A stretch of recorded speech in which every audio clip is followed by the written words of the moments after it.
여러분 안녕하세요. 이윤규 변호사입니다. 네, 오늘은 제가 그동안 여러분들께서 굉장히 요청이 많았던 어떻게 하면 말을 잘할 수 있는가 이 부분에 대해서 조금 말씀을 드려보고자 합니다. 물론 저도 뭐 말을 잘하는 편은 아닌데 다만 구독자 여러분들께서 항상 이렇게 질문을 많이 주셔서 마치 제가 말을 잘하는 사람처럼 생각을 하고 오늘 영상을 한번 만들어 봤어요.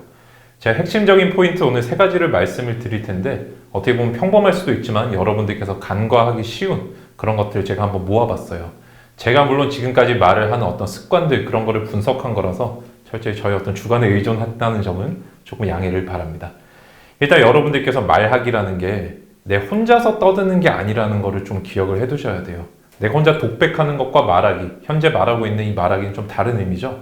그래서 여러분들이 처음으로 보셔야 되는 거는 말하기는 바로 상대방을 만족시키는 것이다. 이거를 꼭 기억을 해 주셨으면 좋겠어요. 즉 말하기라는 거는 아웃풋이 존재를 한다는 것이죠. 내가 어떤 청자가 존재를 하고 이 청자들이 원하는 말을 줬을 때 그 청자들은 이 사람이 되게 말을 잘하는구나 라고 느껴요. 이게 최소한에 충족시켜야 되는 포인트라고 저는 생각을 하고요. 예를 들어 어떤 감동을 받기를 원하는 사람한테 내가 지식이나 정보를 전달한다든지 또는 지식이나 정보를 전달해 주길 원하는 사람에게 감동을 전달할 때 이때 우리가 이 사람이 뭔가 화려하게 말을 하는 것 같지만 알맹이는 없다라고 표현을 하거든요. 뭔가 마음이 움직이지 않는다는 거죠. 그래서 여러분들이 기본적으로 상대방이 원하는 말하기를 해야 된다. 즉 목적이 뚜렷해야 된다는 거 말씀을 드릴게요. 크게 한 세 가지 정도의 유형으로 나뉘는 것 같아요. 처음으로는 지식이나 정보를 전달할 때 지금처럼 어떤 제가 운영하는 유튜브라든지 강사, 강연일 때는 중간중간에 농담을 섞기도 하지만 그런 것들은 어떤 긴장을 이완시키기 위한 장치에 불과한 거고 주된 어떤 목적은 정보나 지식을 전달하는 거죠. 보통 여러분들이 주제라든지 썸네일을 보고 들어와서 클릭을 해서 이제 보시게 되잖아요. 그죠? 이때 내가 원하는 게 나올 때 어떤 최소한의 유지가 일어나는 거예요. 말하기를 듣고 있는 어떤 청자들의 감정 반응이 그때 이제 형성이 좀 되는 거죠. 두 번째 어떤 내가 종교적인 얘기를 한다든지 어떤 교훈, 신념에 대해서 얘기를 할 때는 주로 어떤 감동적인 부분, 이 사람한테 꼭 남겨야 되는 부분에 보통 포인트를 많이 맞추죠. 이때는 주된 예시라든지, 그다음 다른 건 모두 까먹어도 좋지만 이거 하나만은 기억해라 라고 하는 어떤 그런 것들이 존재를 해야 되는 것 같습니다. 이런 것들도 여러분들이 어떤 연설이라든지 그런 것들을 많이 분석해 보시면 공통적으로 발견되는 목적 내지 포인트예요. 세 번째는 어떤 여러분들이 사교적인 말하기. 이런 것들은 참 청자가 너무도 다양하기 때문에 내가 남자친구한테 얘기하는 것과 그 다음에 여자친구에게 얘기할 때는 어떤 말의 포인트가 전혀 다르겠죠. 이런 것들은 제가 여기서는 조금 짚기가 어려운 것 같습니다. 두 번째로 제가 말씀을 드리고 싶은 거는 사람은 글로 쓸 수 있는 만큼 말할 수 있다. 그리고 말로 할 수 있는 만큼 글로 쓸 수 있다는 거를 꼭 강조를 해드리고 싶네요. 왜냐하면은 대부분 그냥 어떤 내가 머릿속에 있는 걸 이렇게 쭉 말을 하는 게 아닐까라고 생각을 하는데 실제 말을 잘하시는 분들, 특히 연설문을 쓰고 이제 읽으시는 분들은 뭐 당연한 거겠지만 그게 아니어도 말을 좀 잘하시는 분들은 대부분 머릿속에 어떤 체계가 있어요. 이 체계라는 거는 내가 어떤 쓴 것을 읽는다는 거는 아니지만 그 프로세스는 그대로 따르고 있는 거예요. 머릿속으로는 이미 글이 딱딱딱 써져 있고 그것을 머릿속에서 읽어낼 수 있는 능력이 있는 거죠. 이거는 뭐 어떤 연습과 내지는 능력의 문제이기 때문에 여러분들께 이걸 뭐 갖추시라고 말씀을 드리는 건 아니고 다만 나도 그런 과정을 흉내 내보면 충분히 말을 잘 할 수가 있어요. 그래서 여러분께 실용적인 좀 팁을 말씀을 드리고자 하면 뭐냐면은 여러분들이 할 말에 개수가 몇 개인지부터 좀 명확하게 세보셨으면 좋겠어요.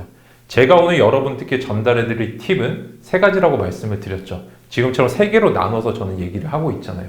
이렇게 아무리 제가 얘기가 딴 데로 새더라도 이 말씀드리고 있는 주제 안에서만 일어난다면 상대방은 내가 원하는 걸 얘기해 주고 있어 라고 생각을 하게 됩니다. 근데 여기서 너무 가지를 많이 쳐서 소위 삼천포로 빠진다라고 얘기를 하죠. 이런 식으로 얘기가 흘러가면은 이 사람은 되게 지리멸렬하다 내지는 뭐 중언부언이다 중구난방이다 이런 어떤 평가를 듣기 십상이죠. 그래서 여러분들께서 일단은 말을 할 것이 토픽이 몇 개인지 이걸 우리가 꼭지라고도 표현을 하는데 꼭지 내지는 토픽을 명확하게 설정해두고 말하는 습관을 꼭 들이셔야 돼요. 내가 써보는 것도 좋고 머릿속으로 미리 생각을 해보시는 것도 좋습니다. 그 다음에 여러분들께 또 말씀을 드릴 거는 말하기라는 거는 말로써만 이루어지는 것이 아니다 라는 점도 조금 말씀을 드리고 싶어요.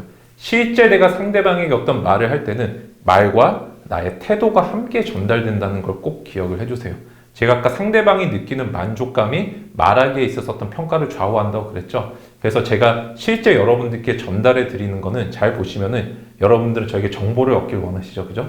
그 어떤 정보를 충족시키는 단어군과 그 다음에 그 단어 사이를 연결하는 저의 말하는 태도, 이런 것들은 여러분들이 가지고 있는 습관이라든지 말하기의 어떤 감각 이런 데 조금 달려있어요. 이런 부분을 급격하게 상승시키는 건 좀 쉽지가 않고, 여러분들이 그래서 말하기를 잘하는 사람처럼, 즉 아웃풋을 잘할 때는 뭐에 집중을 해주시면 된다는 걸 아실 수가 있죠. 태도라든지 이런 부분보다는 내가 어휘라든지 어떤 문구를 고급적인 거를 쓰면은 굉장히 세련되게 말하는 느낌이 든다는 걸 알 수가 있죠. 단어 선정 같은 걸 할 때는 상대방이 원하는 단어보다 반 단계 정도 수준이 높은 단어를 써주시는 게 좋습니다. 그래서 조금 한자나 사자성어 같은 것들 섞었으면 굉장히 그럴싸해 보이잖아요, 여러분들. 그죠?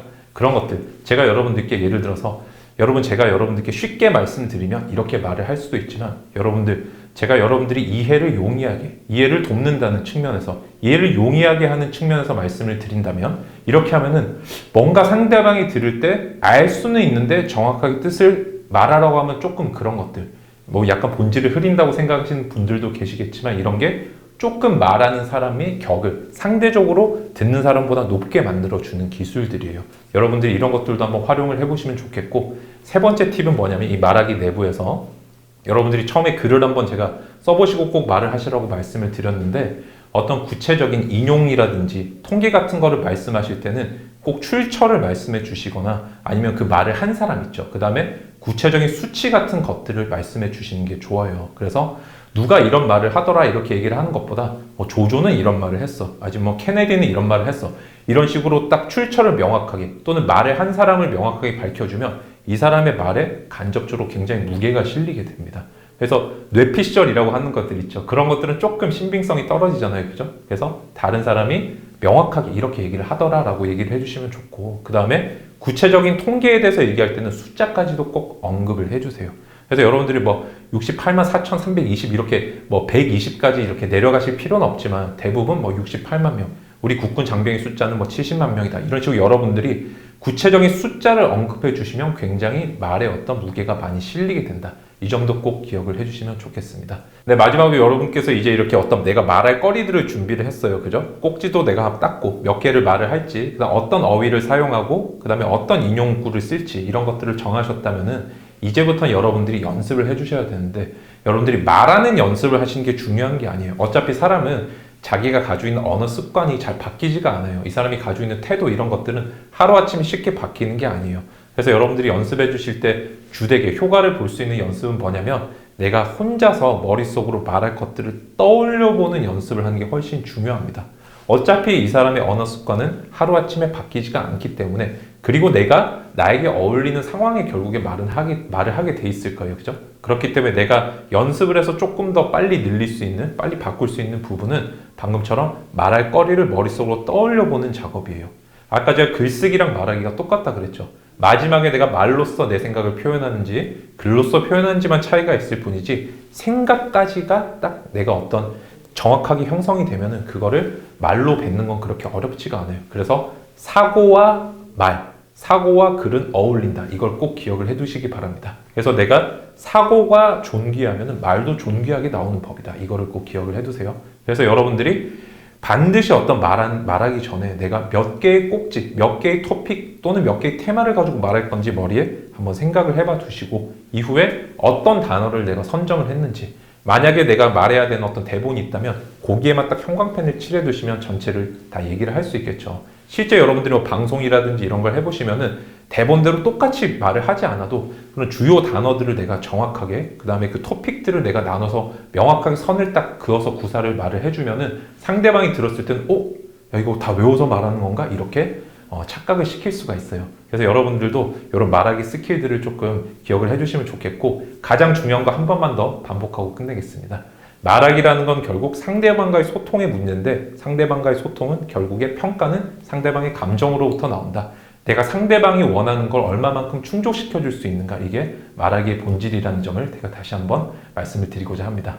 네, 여러분들 하여튼 제가 굉장히 저의 단견으로 짧은 생각으로 여러분들께 말하는 스킬 이런 걸 좀 말씀을 드렸는데, 여러분들께서 잘 활용하셔서 내가 원하는 바, 내가 설득하고 싶은 바, 이런 것들은 조금 명확하게 전달할 수 있는 그런 결과를 좀 가지셨으면 좋겠습니다. 감사합니다, 여러분. 이상 이윤규 변호사였습니다.